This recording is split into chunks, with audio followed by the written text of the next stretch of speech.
अगर आपने हमारे YouTube चैनल को अब तक सब्सक्राइब नहीं किया है तो आपको यहाँ सब्सक्राइब बटन दिख रहा है, इस पर आप क्लिक कीजिए और हमें सब्सक्राइब कर लीजिए। और साथ ही साथ इसके सामने एक नोटिफिकेशन बेल आ रहा है, उसे भी आप इनेबल कर दीजिए ताकि आपको तुरंत नोटिफिकेशन मिले जब भी हम कोई नई वीडियो अपलोड करें।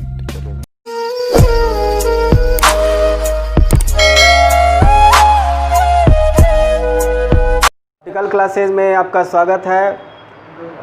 माय डियर स्टूडेंट्स, कल हम लोगों ने सेट्स के बारे में जाना था और उसमें हम लोगों ने जाना था कि सेट्स की परिभाषा क्या है।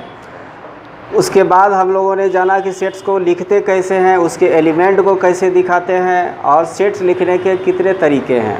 तो यहाँ तक कल हम लोगों ने समझा था।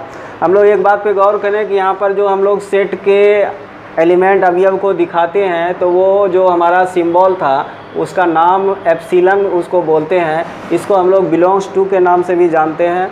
अगर कोई सेट का एलिमेंट है, जैसे 1 इस सेट ए का एलिमेंट है, तो अगर हम लोग दिखाएं कि 1 एलिमेंट ऑफ सेट ए, यानी कि 1 बिलोंग्स टू सेट ए ऐसे। और अगर कोई एलिमेंट नहीं है, जैसे 4 इसका एलिमेंट नहीं है, तो 4 डज नॉट बिलोंग टू ए, ऐसे हम लोग बोलते हैं। आइए हम लोग देखते हैं ट्रांसफॉर्मेशन के बारे में, यानी कि सेट बिल्डर फॉर्म से रोस्टर फॉर्म में कैसे लाते हैं और रोस्टर फॉर्म को सेट बिल्डर फॉर्म में कैसे लाते हैं। तो इससे संबंधित कुछ एग्जांपल्स हैं एनसीईआरटी के बुक में, तो उसका एक क्वेश्चन यहाँ पर लिए हुए हैं। देखिए, x² + x - 2 = 0 का हल समुच्चय जो है रोस्टर रूप में हमको लिखना है। जब रोस्टर रूप में ये लिखने के लिए कह रहा है तो जाहिर है कि यह जो तरीका है वो सेट बिल्डर का तरीका है। तो यहाँ पर देखेंगे कि हम लोग कैसे इसको रोस्टर फॉर्म में कन्वर्ट करें। तो x² + x - 2 = 0 यदि है तो आपने जो है 10th में 9th में बहुपद एक चैप्टर पढ़ा होगा जिसमें आपको यह सिखाया होगा कि गुणनखंड कैसे किया जाना है। तो हम लोग गुणनखंड इसका कर रहे हैं। यहाँ पर जो है x² + 2x - x यानी इस मिडिल टर्म को हमने इस रूप में बदला है और इससे एक कॉमन लिया है जो इस तरह से आ रहा है। यानी कि यहाँ पर जो रिजल्ट आ रहा है x - 1 = 0 और x + 2 = 0। तो जब x - 1 = 0 होगा तो x का वैल्यू 1 होगा और जब x + 2 = 0 होगा तो x का वैल्यू 2 होगा। और इस तरह से जो हमारा सेट का रिजल्ट प्राप्त हुआ, जिसको हम रोस्टर फॉर्म में यहाँ पर अगर मान लीजिए हमने सेट को A कहा तो इसका रोस्टर फॉर्म -2 और 1 इसका रिजल्ट होगा। आइए देखते हैं एक दूसरे एग्जांपल के साथ, जिसमें कि फिर हमारे पास सेट बिल्डर फॉर्म है, उसको हम लोग रोस्टर फॉर्म में कन्वर्ट करते हैं। हम लोग 2 क्वेश्चन लिए हुए हैं, इसको देखते हैं कि किस तरह से इसका सॉल्यूशन निकाला जाए। यहाँ पर 2 क्वेश्चन है, दोनों ही सेट बिल्डर फॉर्म में दिया हुआ है, समुच्चय निर्माण विधि में दिया हुआ है और इसका हल हम लोगों को रोस्टर फॉर्म में लिखना है। तो आप यहाँ पर क्वेश्चन पर जब गौर करेंगे तो कह रहा है कि समुच्चय x सच दैट x एक धन पूर्णांक है और x² का जो वैल्यू है वो 40 से कम है। तो आप यहाँ पर गौर करेंगे कि ऐसा कौन सा धन पूर्णांक है, यानी पॉजिटिव इंटीजर कह रहा है, जिसके स्क्वायर का वैल्यू 40 से कम है। यानी कि अगर हम बात करें यहाँ की 1 का स्क्वायर तो इसका वैल्यू कितना होगा, 2 का स्क्वायर, 3 का स्क्वायर, 4 का स्क्वायर, 5 का स्क्वायर, 6 का स्क्वायर, 7 का स्क्वायर। तो 1 का स्क्वायर 1 होगा, 2 का स्क्वायर 4, 3 का स्क्वायर 9, 4 का स्क्वायर 16, 5 का स्क्वायर 25, 6 का स्क्वायर 36 और 7 का स्क्वायर 49। जो कि यह जो है 49 हमारा जो है क्या हो गया, ये हो गया ग्रेटर देन 40, ये बड़ा हो गया 40 से। तो ये हमारे पास नहीं आएगा, यानी यहाँ तक के जो पूर्णांक है इसका जो वैल्यू है ये है लेस देन 40। तो यहाँ तक का पूर्णांक हमारा रोस्टर फॉर्म में आएगा। अगर इस सेट का हम कुछ नाम दे दें, B नाम दे दें, तो हमारा जो सेट बनेगा उसका जो एलिमेंट होंगे वो उसकी क्या प्रकृति है, ये 1 होगा, 2 होगा, 3 होगा, 4 होगा, 5 होगा, 6 होगा। ऐसा क्या होगा, चूँकि इन सब का स्क्वायर यहाँ पर वैल्यू कह रहा है कि इनका जो स्क्वायर है वो 40 से कम होना चाहिए। तो यहाँ पर देखेंगे कि इन सब का स्क्वायर जो है 40 से कम है, यानी हमारा हल समुच्चय जो होगा 1 2 3 4 5 6 होगा। इसी तरह से अब हम लोग एक क्वेश्चन यहाँ देखते हैं कि समुच्चय A बराबर दे दिया 1 4 9 16 25 और इन्फिनिटी तक गया हुआ है। इसको समुच्चय निर्माण रूप में लिखना है, समुच्चय निर्माण रूप में लिखना है। तो जाहिर है यह जो है रोस्टर फॉर्म में दे दिया है, इसको हम लोगों को समुच्चय निर्माण रूप में लिखना है। तो अगर इसके पैटर्न को हम लोग ऑब्जर्व करें तो देखेंगे कि यहाँ पर 1 का स्क्वायर है, 2 का स्क्वायर है, 3 का स्क्वायर है, 4 का स्क्वायर है, 5 का स्क्वायर, इसी तरह से चलते जा रहा है। तो अब हम लोग जो इसको समुच्चय का निर्माण करेंगे तो हम लोग लिखेंगे, यहाँ पर आपको बताया है कि सबसे पहले हम लोग समुच्चय जो सेट बिल्डर फॉर्म में लिखते हैं तो उसके लिए प्रतीक चिन्ह x ले सकते हैं, z ले सकते हैं।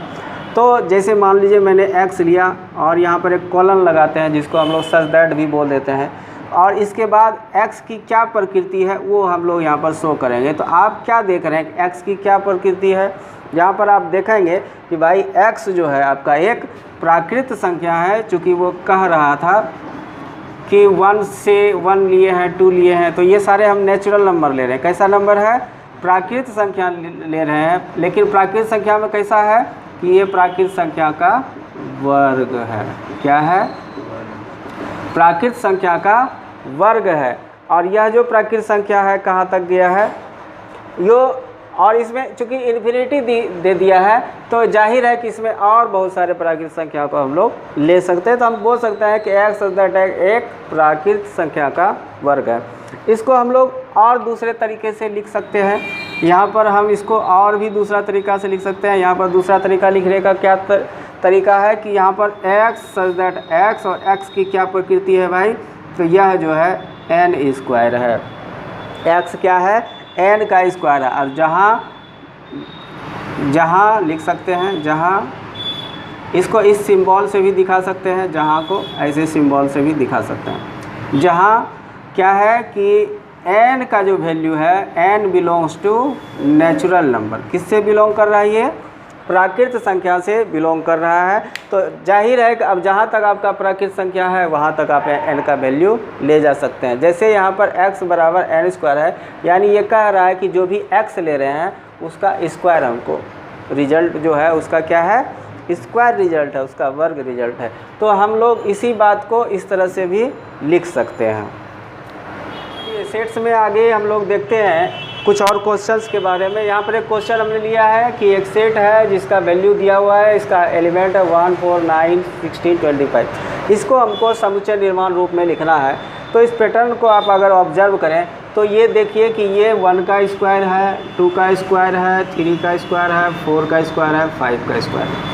तो इसी को हम लोगों को समुच्चय निर्माण रूप में यानी सेट बिल्डर फॉर्म में लिखना है।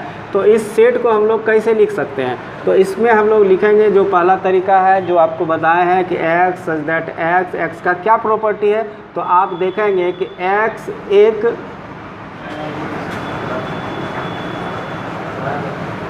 छह से कम प्राकृत संख्या का वर्ग है। पहला तो ये तरीका है कि हम लोग लिखें कि x की क्या वैल्यू है भाई, तो हम देख रहे हैं 5 तक ही दिया, यानी ये 6 से कम प्राकृत संख्या का सबका वर्ग है। ठीक है। दूसरा तरीका इसका हो सकता है कि x सच दैट x एक 5 तक की प्राकृत संख्याओं का वर्ग है। प्राकृत संख्याओं का वर्ग है। यदि आप इतना भाषा नहीं लिखना चाहते हैं या भाषा लिखने में आपको असुविधा हो रही है तो इसका नोमरिकल वैल्यू के रूप में अभी आप लिख सकते हैं, जैसा पिछले एग्जाम्पल में आपको बताया गया था। तो यहाँ पर क्या लिखेंगे? x सच दैट x की क्या प्रॉपर्टी है भाई, तो ये n स्क्वायर है, जो भी संख्या है उसका स्क्वायर है।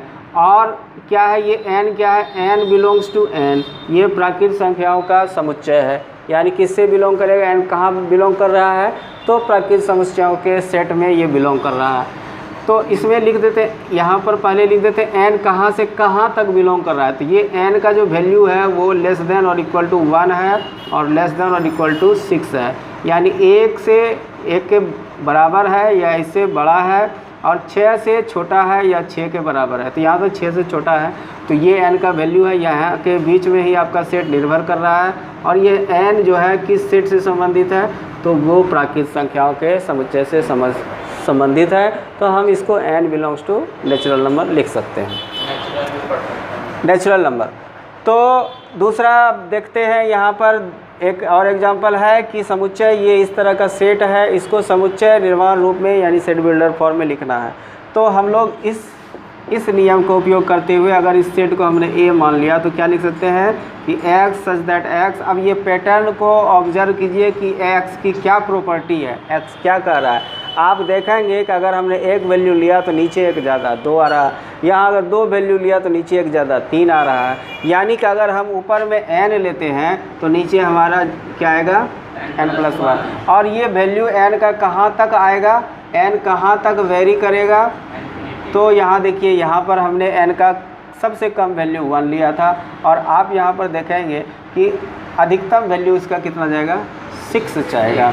6 जाते जाते जो है इस 6 तक में यहाँ पर आपका सेट पूरा हो जाएगा। और ये n कैसा है, ये n किस सेट से बिलोंग करता है वो लिखना महत्वपूर्ण है। तो यह सेट किस से बिलोंग कर रहा है, नेचुरल नंबर के प्राकृतिक संख्याओं का हमने समुच्चय यहाँ पर लिया है।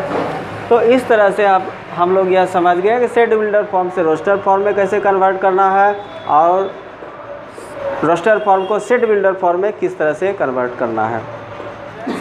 हम लोगों ने सेट से संबंधित सारी बातों को समझ लिया है। आई होप कि आप भी सारी बातें समझ रहे होंगे। और यदि किसी को किसी क्वेश्चन, ये इंट्रोडक्शन वीडियो है, अगर अब किसी को इस इंट्रोडक्शन में कोई प्रॉब्लम हो तो आप हमें कमेंट कर सकते हैं। और इस चैनल को अधिक से अधिक सब्सक्राइब कीजिए ताकि रोज़ आने वाले वीडियो आपको बिल्कुल टाइम पे मिल सके। और इस चैनल के माध्यम से मैं लगातार आपके संपर्क में बना रहूँगा। Thank you.